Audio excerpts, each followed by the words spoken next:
Friends, आप सभी का स्वागत है मेरे यूट्यूब चैनल पर। दोस्तों, आज मैं आपको बताऊंगी लाइफ में आगे कैसे बढ़े। लाइफ में आगे बढ़ने के लिए क्या करें। ज़िंदगी में बचपन ही होता है जहाँ पर इंसान बेफिक्र होकर अपनी लाइफ जीता है, पर जैसे ही वह स्कूल लाइफ से कॉलेज लाइफ की तरफ जाते हैं उन्हें करियर की चिंता सताने लगती है। लाइफ में क्या करना है, आगे कैसे बढ़ना है, यही सोचने लग जाते हैं। यही चिंता में आदियों में गुजर जाती है। किसी को सफलता मिल जाती है पर किसी को सफलता नहीं मिलती। हम आगे बढ़ने के लिए तो कोशिश तो बहुत करते हैं, पर हमें ये नहीं पता होता है कि जो हम कर रहे हैं वह सही है या नहीं। तो सवाल यह उठता है कि लाइफ में ऐसा क्या करें कि हम अपने जीवन में आगे कैसे बढ़ें। तो आज इस आर्टिकल में हम आपको यही बताने वाले हैं कि लाइफ में आगे बढ़ने के लिए क्या करना चाहिए। पहला तरीका, एक लक्ष्य बनाओ और उस पर अटल रहे। अपने जीवन में एक लक्ष्य जरूर बनाए। लक्ष्य बनाने से पहले सारे विचार कर ले उसमें आपको क्या क्या परेशानी आ सकती है, उसके लिए आपको क्या क्या करना पड़ेगा।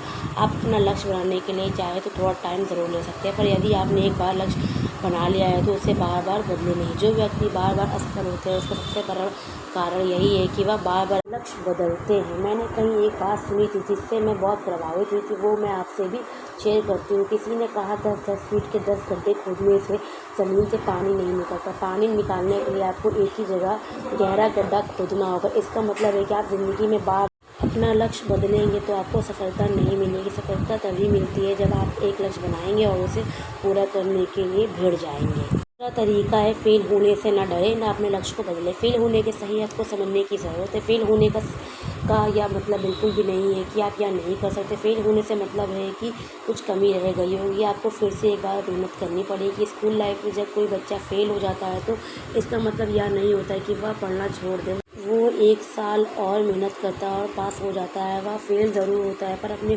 उसने जो पढ़ाई की होती है वो उसे काम आती है, क्योंकि उसने बहुत कुछ पहले से पढ़ा हुआ होता है। फेल होने का मतलब सिर्फ इतना ही है कि आपको अपने लक्ष्य को पाने में थोड़ा टाइम लगेगा। इसका मतलब यह नहीं कि आप यह नहीं कर सकते। यदि आपने किसी लक्ष्य को पाने में 1-2 साल मेहनत की और आप सफल नहीं होते हैं तो फिर आप अपना लक्ष्य बदल लेते हैं, तो आपको वो 2 साल की मेहनत पूरी तरह से शून्य हो जाती है और आपको उन 2 सालों की जो भी अनुभव है वह भी शून्य में बदल जाता है। इसलिए ना फेल होने से डरे, ना अपना लक्ष्य बदले। तरीका है, खुद पर विश्वास रखें। अगर आपको खुद पर विश्वास नहीं है तो आप लाइफ में सफल नहीं हो सकते हैं। खुद पर विश्वास होना बहुत ज़रूरी है। आपको खुद पर विश्वास होगा तभी आप अपने फैसले खुद ले पाओगे। अगर आपके अंदर सेल्फ़ कॉन्फिडेंस की कमी है तो सबसे पहले अपना सेल्फ़ कॉन्फिडेंस बढ़ाएं, क्योंकि उसके बिना आप सफलता को भूल जाए। सेल्फ़ कॉन्फिडेंस कैसे बढ़ाएं? आपका खुद पर विश्वास होना बहुत ज़रूरी है, कि आप अपने सारे फैसले दूसरों के कहने पर नहीं ले सकते और ना ही दूसरों से पूछ कर आप सफल हो सकते हैं। सफल होने के लिए सारे प्लान, सारे निर्णय आपके ही होंगे, तभी आप सफल हो पाएंगे।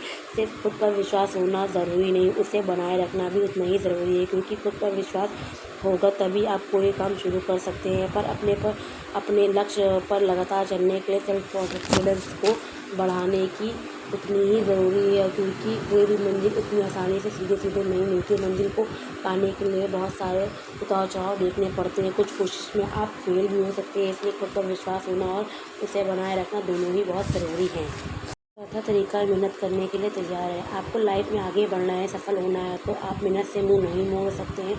आपको मेहनत करने के लिए तैयार रहना पड़ेगा, इसलिए मेहनत करने के लिए खुद को तैयार रखें। और जब तक मेहनत करें जब तक आप सफल नहीं हो जाते हैं। जब हम अपने लक्ष्य के शुरुआती दौर में होते हैं तो हमें बहुत ज़्यादा मेहनत की आवश्यकता होती है। हम किस्मत के भरोसे नहीं बैठ सकते। अपनी मेहनत और काबिलियत के दम पर ही मंजिल को हासिल किया जाता है, और जब आप मेहनत करते हो तभी किस्मत भी साथ देती है। पांचवा तरीका है, खुद को बार बार मोटिवेट करते रहें। जब हम कभी कोई अच्छा वीडियो देख लेते हैं या किसी अच्छे स्पीकर को सुन लेते हैं तो हम बहुत ज़्यादा मोटिवेटेड हो जाते हैं और प्रभावित होकर हम कुछ नया काम शुरू भी कर देते हैं। पर धीरे धीरे मोटिवेशन कम हो जाता है और हमारी सारी एनर्जी, हमारा सारा उत्साह कम होने लगता है, और ये सब के साथ होता है। पर अगर ऐसा हुआ तो आप अपने लक्ष्य तक नहीं पहुंच पाओगे। हमें अपने लक्ष्य को पाना है, लाइफ में आगे बढ़ना है तो हमें बार बार मोटिवेट होते रहना चाहिए। जहाँ से भी आपको शुरुआती मोटिवेशन मिला था उसी तरह की बातों को सुनते रहे। ऐसा करने से आप उसे भूलेंगे नहीं, आप बार बार मोटिवेट होते रहेंगे। यह बहुत ज़रूरी है, क्योंकि ज़्यादातर लोगों के साथ यही होता है। वो जोश से कुछ नया तो शुरू करते हैं पर बहुत ही जल्दी उनका उत्साह ठंडा पड़ जाता है और वो हार कर बैठ जाते हैं। दूसरा तरीका है काबिल लोगों के साथ रहें। आप ऐसे लोगों के साथ रहना शुरू करें जो कुछ बड़ा करना चाहते हैं या कुछ कर चुके हैं। जब हम ऐसे लोगों के साथ रहते हैं तो हमें आगे बढ़ने के लिए हमेशा प्रेरित होते रहते हैं। इससे आगे बढ़ने की हमारा जुनून बढ़ता रहता है और कुछ नया सीखने को भी मिलता है। ये लोग किस तरह आगे बढ़े, कैसे बात करते हैं और बढ़ने के लिए क्या क्या प्रयास करते हैं, ये हमें पता चलता है। और बात सच भी है कि आप जिसके साथ रहते हैं उसके जैसे ही बन जाते हैं। इसलिए हमेशा काबिल लोगों के साथ रहें। तरीका है भविष्य का आंकलन करना सीखें। भविष्य में सफल जन किस ओर जाएगा, यदि आप ये आंकलन सही से करते हैं तो आप उससे आने वाले समय के लिए तैयारी करके सफलता को बहुत जल्दी पा सकते हो।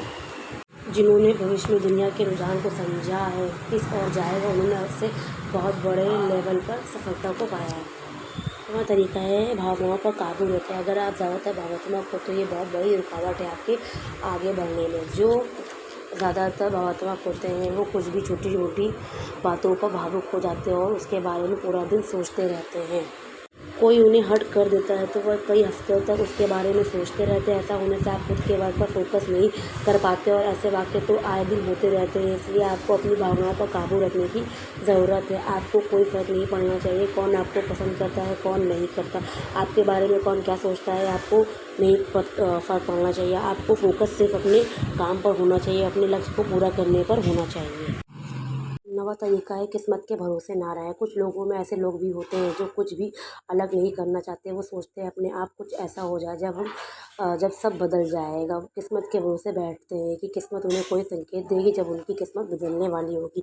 अगर आपको जीवन में आगे बढ़ना है तो आपको किस्मत के भरोसे नहीं बैठना चाहिए। अपनी किस्मत को बनाने के लिए तैयार रहें और उसके लिए मेहनत करने लग जाए। कश दोस्तों, हम उम्मीद करते हैं हमने जो भी टिप्स बताए हैं वह आपके बहुत काम आएंगे। तो आपको अगर कोई भी सवाल है तो हमें कमेंट करके ज़रूर बताओ। साथ में यह भी बताएं दोस्तों कि आपको हमारा ये आर्टिकल कैसा लगा। अगर आपको लगता है कि इसे किसी के साथ शेयर किया जा सकता है तो शेयर ज़रूर करें और कमेंट करके अपनी राय भी ज़रूर दीजिए। धन्यवाद। फिर मिलते हैं।